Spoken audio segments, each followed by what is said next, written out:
Josh, bienvenue. Thank you, Mark. Nice Welcome to see Paris. you. Thank you. It's great to be here. You're here for a very special reason this year. Yes. We're presenting a Lifetime Achievement Award. Well done. Congratulations. Thank you. How do you feel about it? How's it been? Well, hopefully it's not the end of a lifetime. It's just the beginning.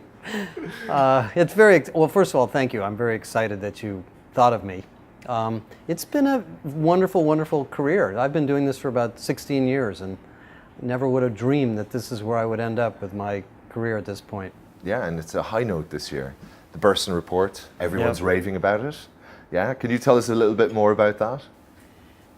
Absolutely. Well, you know, the HR tech space is going through this huge shift away from HR tech, actually, towards people stuff. So I think the reason that there's so much disruption and so much change is people don't want HR software anymore. They want software that makes their life better, that makes their work better, that makes them more productive, that gives them more time. And most of the HR technologies that have been out there for the last 15 years weren't designed for that. They were designed for forms and process management and, you know, capturing data about people, which is changing. So there's a lot of change going on. Plus, of course, you know, I mean, mobile technology and the way we use these devices and sensors and robotics and AI is infiltrating HR technology too. So that's going to totally change the market also. It is. And what's exciting you the most out there at the moment with all the research you've been doing this year? I would say the big excitement to me is that the new tools, many of which are coming from small companies, and I think a lot of the big, very successful ERP companies are going to be pinched by this, are sort of as easy to use as Twitter and Facebook and Instagram. I mean, there are those kinds of systems. Yeah. And they're doing HR things. They're giving you feedback. They're letting you set goals. They're showing you what other people on your team are doing. They're giving you opportunities to submit surveys and collect data on people. There's an emergence of apps for wellness and well-being and mindfulness and all those things that really matter to us as people are becoming part of HR technology. So I think the conference is going to be very, very different over the next couple of years as those kinds of things. The vendor landscape's going to change enormously, isn't it? And then you've got the other companies out there as well, like the Microsofts and the Googles and the Facebooks and stuff like that. Google at Work and Facebook at Work. Well, you know, Facebook at Work, which they renamed to Workplace, which we've been using inside of Deloitte, is actually really cool. Because, and the way I look at it is Facebook spent, I don't know, 8 or 10 years mastering the way people communicate online without any training, right? Nobody has to really learn how to use Facebook. So now you have a tool like that at work to communicate with work teams. You know, Workday announced a spreadsheet. I don't know if you noticed, Workday announced a spreadsheet product. Yeah, we saw that. It's positioned as a planning tool, but it's really a spreadsheet. So it's really a productivity tool. Obviously, Google is clearly in the productivity market. Microsoft's new stuff is really exciting. Microsoft now has tools built into Outlook that monitor how much time you're spending in meetings, how much time you're spending with customers to make you more productive. So this has become, all the big guys are in this space. At Microsoft, you see things like Skype, and there's been a few social collaborative companies that they've bought over the years as well. Email, we were talking about that earlier. I'm a Slacker, my team is a Slacker. We have, it's the ultimate communication tool in our office. We don't use it as project management and stuff like that. But if you're not a technologist, there's a lot of fun to it, which I've never experienced before. Integrating other softwares, calendars, all sorts of different things, even time and attendance, is not painful. It's easy. Right. So, well, that's what I think a lot of this HR technology needs to do, is it needs to be embedded into Slack or email or Facebook, so you use it in the system that you're already using, as opposed to leaving the productivity system and going to the HR system and coming back, which no one really has time to do anymore. So that's where I think this is all going to go. I see Salesforce are having a bit of fun with that. I was over at Dreamforce 2 weeks ago. That was quite fun. Yeah. You live in a cool part of the world. Well, and I live in Oakland, so I live in the coolest city in the Bay Area. Tell us about that. Is it really the dream? Oakland, when I moved to Oakland, it was nothing. There was nobody there. Yeah. And now it is as hot as San Francisco. Uber's building a building in Oakland. Pandora's in Oakland. Google apparently is moving a bunch of people to Oakland. So San Francisco's gotten so expensive, people can't afford to live there. So they've moved to the East Bay. Yeah, it's crazy. You know, just a block of space. Yeah. It's got a lot going on in there, and some of the most inspiring, you know, fastest growing startups are kind of all in this area. And you've not got to go too far away to get to kind of NASA Research Park and Silicon Valley and all these guys. Right. Yeah. The only problem with the Bay Area is the traffic. Yeah. So until we have autonomous vehicles, I don't know how people are going to get around. Yeah. And you know, tell us a bit about that. You know, the future of work. What's your, you know, what's motivating you now? We call 16 years a lifetime, and hopefully, Right. yeah, it's not. It's definitely not the end. You know, next few years, what's exciting you the most? Well, I've been. Let's see. I graduated from college in '78, so I actually entered the workforce before there was email. So I've seen a lot of technology come. And the type of technology that's entering the workforce now with AI and analytics and predictive tools is very revolutionary. And if you look at the data, and economists have studied this, on the jobs that are going away, in this era of technology, roles like sales positions, managerial positions, Deloitte is concerned about the accounting profession, lawyers, doctors, a lot of roles which we used to consider protected professions with degrees or accreditations are now being automated by software. More and more of them are being, now they're more augmented reality. We're not actually going to do away with all those jobs, but people will be using tools. It's like when the spreadsheet, you know, was first introduced in the 1980s, people were afraid that the financial analyst role would go away. But actually the financial analyst role got bigger because now they could use a spreadsheet. So all of these jobs are becoming augmented by technology. But what is happening, which is a stress, is people that are not comfortable with the technology, people that are not willing to adapt, people that are not willing to relearn their profession in a new way will be left behind. And that's where I think a lot of the stress is. And if you look at the data on the future of work, and you know, the Oxford study is kind of the most famous one, but you know, roughly half the jobs we have today will not exist in 20 years. They'll be different. There'll be other jobs, and so if you're not re-educating yourself and familiarizing yourself with all of these new tools, you're going to be one of the people that's left behind, and that's what's, I think, really bothering people right now. Is it on people to manage this themselves, Josh? No, I think it's three things. We as individuals have to just face the fact that we're going to have to constantly reinvent ourselves, and that goes for people like me too, all of us.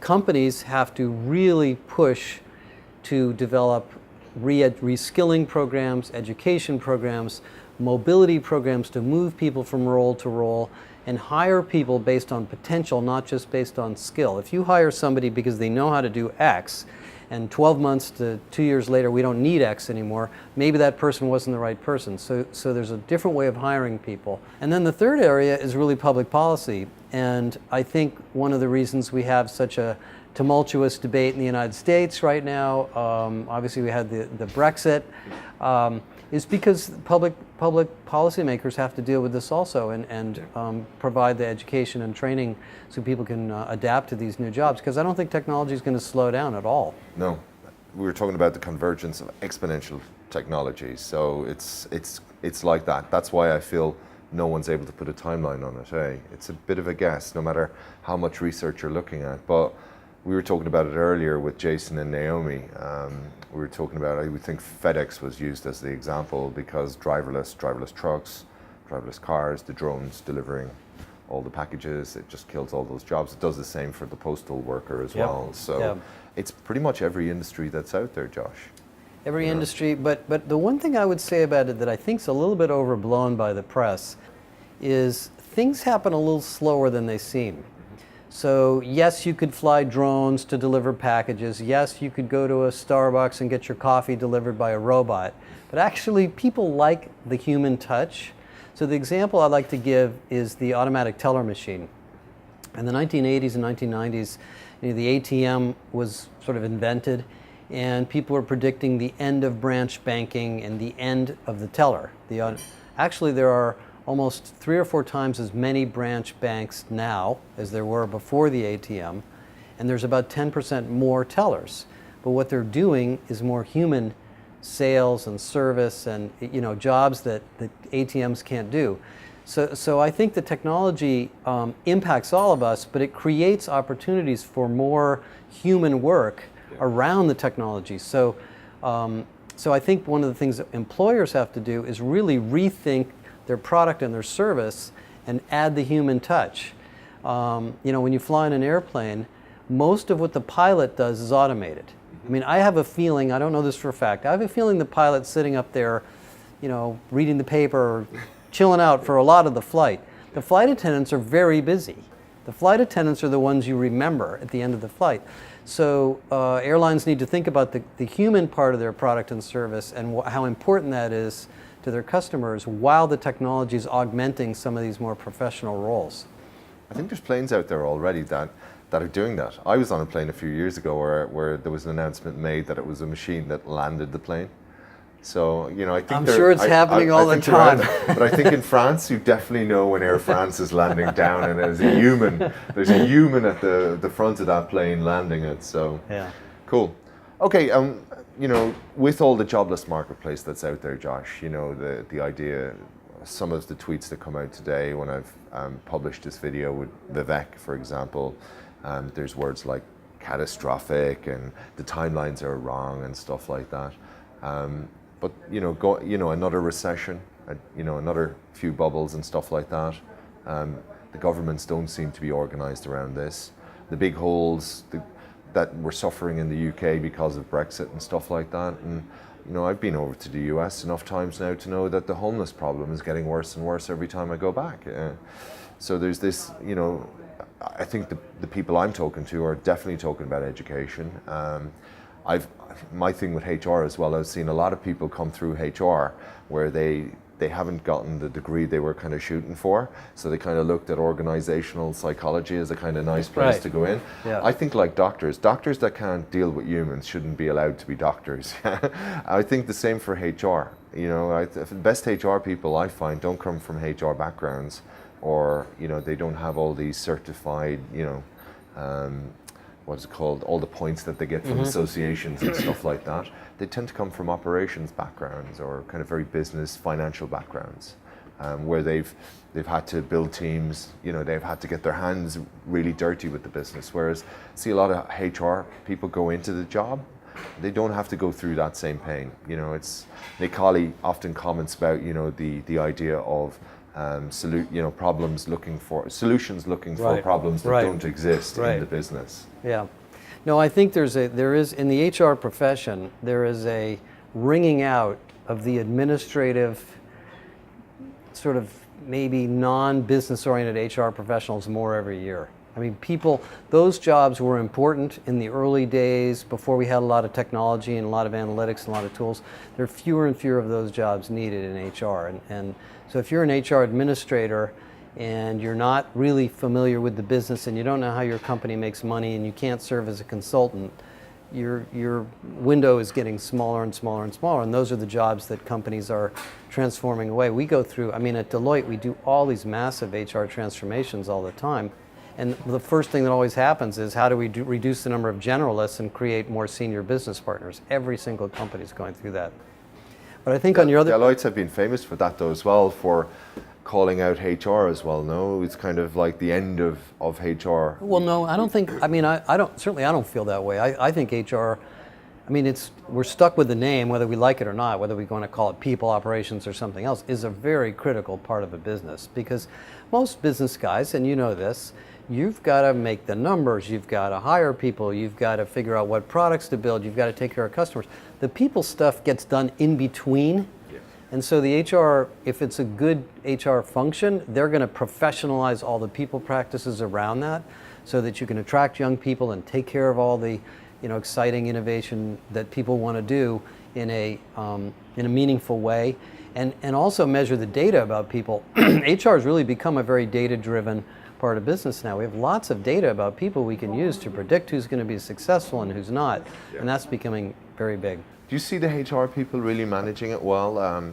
We were talking about big data for HR 5 years ago. And, when I ask my clients now where they kind of rate themselves on a scale of 1 to 10, there's not many kind of move beyond 1 or 2, if they're being honest. You know, it's they're slow. Kind of lazy. They're looking for the off-the-shelf product kind of thing. Right. Well, I don't think it's ever going to be off the shelf. I mean, I think it's going to require some custom work. It is evolving. I mean, I'm actually going to a meeting right after this with a big insurance company, and we're going to be talking about analytics for an entire day. It's slow, but it is progressing. Our research, we've been looking at research on the adoption of analytics in HR, I don't know, geez, for 10 years. And it is ticking up very steadily. So there is a lot of effort going on. Are you seeing any cool stuff out there?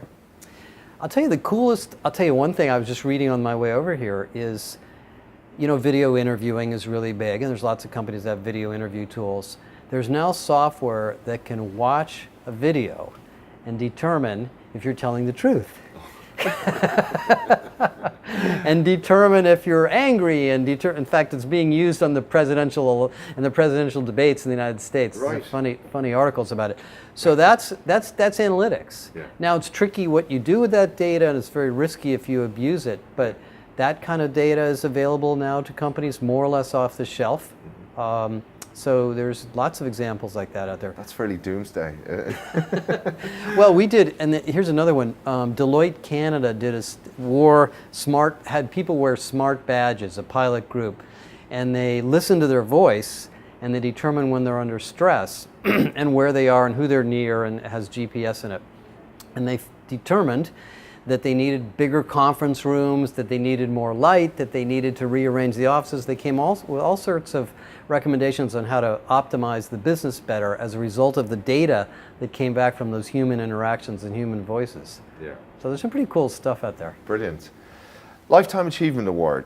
How did you fall into HR? 16 years, you know the number exactly. 16 is a magic number, like, so. Well, it was a complete accident. I mean, I was in sales and product and technology and marketing, and I was part of a startup that we sold, and I worked in the online learning industry, and then I was laid off in 2001, actually, right around 9/11. And lived in the Bay Area, and I knew a lot of people in the training industry because I'd worked in the training industry for a couple of years. And I went out and I found some work writing for an analyst firm, actually doing research. And it turns out in my academic career, I had studied English. I was an engineer in college, but I studied English first, so I always liked to write. So it turned out something I was good at, and that was in 2001. And so I did this little project, and did some writing and built a little website up, and that basically became this. Completely by accident. When did you really feel like you're onto something? Well, about a year after I was laid off, a friend of mine was laid off who came to join me. And I remember we were doing kind of anything that anybody would pay us to do. And we were writing case studies for a vendor, actually, about their clients. And I remember he came up to me once and he said, I think we could make money selling research. And I was like, okay, maybe. What should we study? Let's study training, since it's something we know about. So that's kind of was the beginning of it. And we started in training, and our first website was called elearningresearch.com, because it was about e-learning at the time. And then we did a lot of work with clients and companies on their training strategies, and they started to ask us for help on leadership development. And originally I thought, well, leadership development is just another part of training. And we found out, no, it's actually not. It's very different. It's got assessment and succession management and all these other things. And I remember saying to Chris, we're never going to get into HR. We're going to stay in training because HR is too boring. But sure enough, people were asking for more and more. So we did research on talent management, and then we got into the technology work, because we're also an analyst firm. And since I worked in technology, for really 20 years before I did this, that came to me. So that's kind of how it got started. It was 2 or 3 years of just random. You know what it's like. I know it's like it's funny when it's funny when you say random it. for a while. It is totally random. Yeah, and you find these things out. I don't know if you found this out. Of course you did. I find the HR people and the recruiters a very different bunch of people. The recruiters obviously. The recruiters are salespeople. Yeah, they are, aren't they? Yep, the recruiters are different. Like in our space, like we've got the enjoyment of all those kind of personalities, right. And of course we've got the countries and cultures to match as well. But you've got the geeks, and yeah, so you've got that mad mix. Well, of people. there's recruiters that are like salespeople. There's IO psychologists that are like mathematicians. Then there's general HR people that are very, very people-oriented. The L&D professionals are mostly frustrated teachers. So there's different personalities in the HR profession that are very interesting. The way it's a mad mix.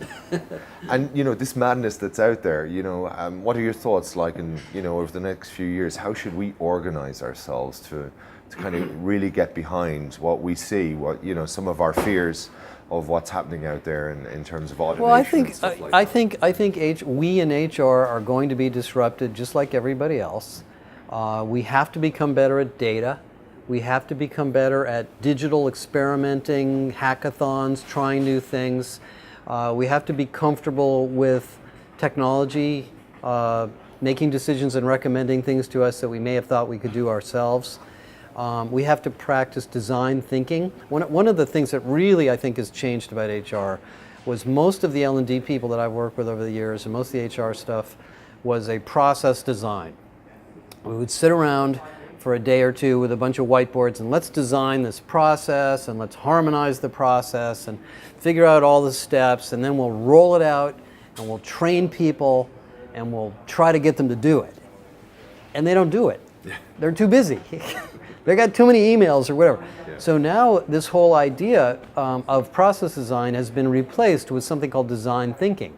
So HR people actually have to be designers. They have to understand what makes people tick and why they will or won't do something, and understand behavioral economics. So if you're not willing to reinvent yourself and learn all these new domains in HR, you're gonna be left behind too. So we have plenty of disruption going on in this profession. Cool. And what advice would you give to, you know, again, Lifetime Achievement Award, people coming into the profession? What little bit of advice would you give to them? I think this is a fascinating, wonderful career for anyone. I mean, because it's a combination of people and business and technology all together. You get to really touch all those things at the same time. You can have tremendous value in an organization if you work at it and you work as a consultant. I meet a lot of young HR professionals out in California where I live, and they are filled with brilliant ideas and creative. I think we also have to throw away some of the old stuff, you know, throw away all those old books, just don't even read them. Or maybe read them so you know a little bit about the thinking in the past. But the way we manage people in businesses today is very, very different. What motivates people, the way we're organized, the way we operate, the way we have these sort of digital business processes are different. And so we need young people in the HR profession. So I would encourage anybody that's interested to jump into it. Yeah, and you love the startup space. You've been a judge and helped us out with the Disrupt HR over the years. You know, it's an exciting space for us. They've got that ambition and hunger, and you know, you can't even knock them down. They want to change the world. So we need to inspire those guys as well. Absolutely, and you know, and even though there's some giant vendors in the space, every one of these startups has the opportunity to become $1 billion company. It is such a big market. I mean, the way I look at it is every business in the world needs HR. And there's millions of companies that need HR people, and they all need tools. So if you've got a great idea and you can, you know, get it to the point where people will buy it and use it, I'd say go for it, because there's always room for new ideas and new technologies. Cool.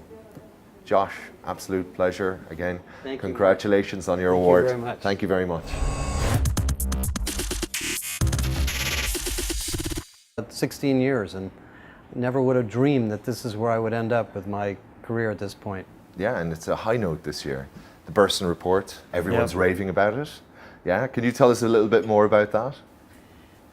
Absolutely. Well, you know, the HR tech space is going through this huge shift away from HR tech, actually, towards people stuff. So I think the reason that there's so much disruption and so much change is people don't want HR software anymore.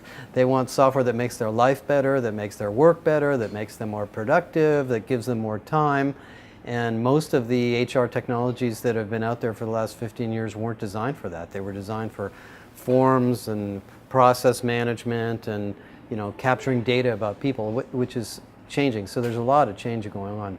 Plus, of course, you know, I mean, mobile technology and the way we use these devices and sensors and robotics and AI is infiltrating HR technology too. So that's going to totally change the market also. It is. And what's exciting you the most out there at the moment with all the research you've been doing this year?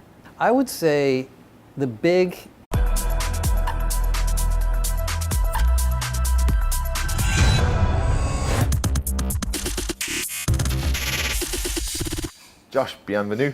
Thank you, Mark. Nice Welcome to to see Paris. you. Thank you. It's great to be here. You're here for a very special reason this year. Yes. We're presenting a Lifetime Achievement Award.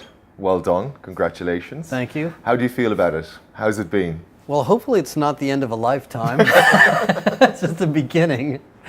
It's very, well, first of all, thank you. I'm very excited that you thought of me. It's been a wonderful, wonderful career. I've been doing this for about. Excitement to me is that the new tools, many of which are coming from small companies, and I think a lot of the big, very successful ERP companies are going to be pinched by this, are sort of as easy to use as Twitter and Facebook and Instagram. I mean, there are those kinds of systems. And they're doing HR things. They're giving you feedback. They're letting you set goals. They're showing you what other people on your team are doing. They're giving you opportunities to submit surveys and collect data on people. There's an emergence of apps for wellness and well-being and mindfulness and all those things that really matter to us as people are becoming part of HR technology. So I think the conference is going to be very, very different over the next couple of years as those kinds of things. The vendor landscape's going to change enormously, isn't it? And then you've got the other companies out there as well, like the Microsofts and the Googles and the Facebooks and stuff like that. Google at Work and Facebook at Work. Well, Facebook at Work, which they renamed to Workplace, which we've been using inside of Deloitte, is actually really cool. Because, and the way I look at it is Facebook spent